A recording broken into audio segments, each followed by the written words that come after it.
software and hardware components of them. Something that you two girls, these are my three audience members, Samantha, my daughter, her friend Lindsay, and my husband Dave. As you can see, we have giggly girls. But something might be interesting to you girls is computers run off of binary digits, which is known as zeros, ones, and hex numbers, which would be A through F. A would be considered 12, B would be considered 13, and so on. When they manufacture a computer, it's all in little pieces.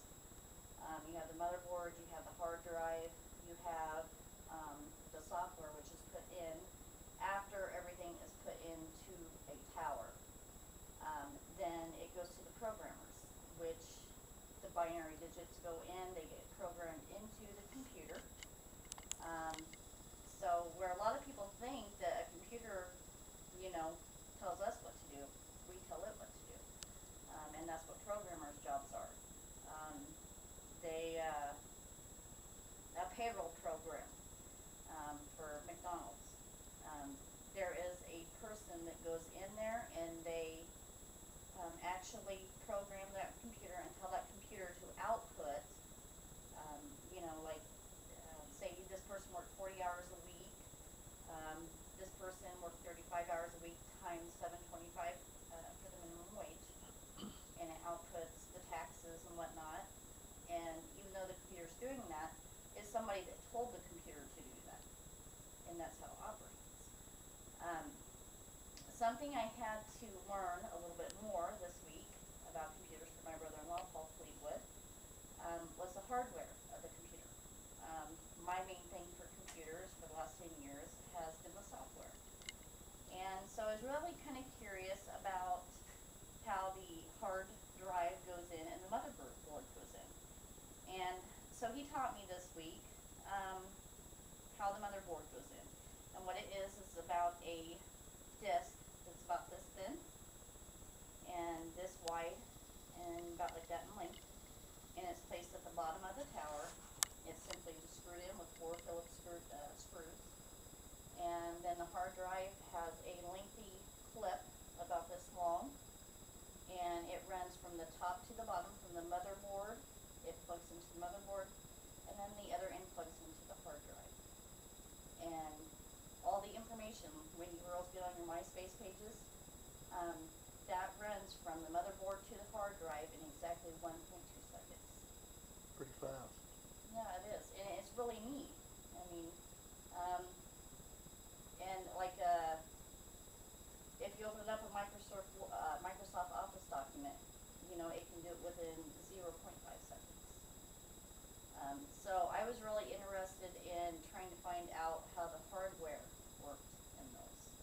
And he filled me in and opened up simply by taking the side of the tower off. And there's all your hardware right there. It's all online. You start out with the motherboard. You start out, and then it goes to what you guys don't know is a modem. A modem, a 56K modem. Those I do know about. They are about that long and have like a telephone. You guys never have ran off dial-up before. You know how your little MySpace pages come up in about 5 seconds? Well, Dave and I, my husband and I, both know that when dial-up existed, your page would come up in about 10 minutes versus 5 seconds. It took that long, it really did. There are still people that have dial-up. Yeah, my friend had that. It takes like 10 minutes to start up and somebody's website. Yeah, and yeah, there are still people, rural area customers that cannot receive fiber optic cable, which is, cable modem. But after that, then goes your Ethernet card, which is what we use here, known as the cable modem. It plugs in, and that's what makes it fast. And then after that comes the hard drive, which stores all your information, all your input, all your output. It stores all the memory. Everything that you do on a computer, it goes on a disk about this wide and this tall.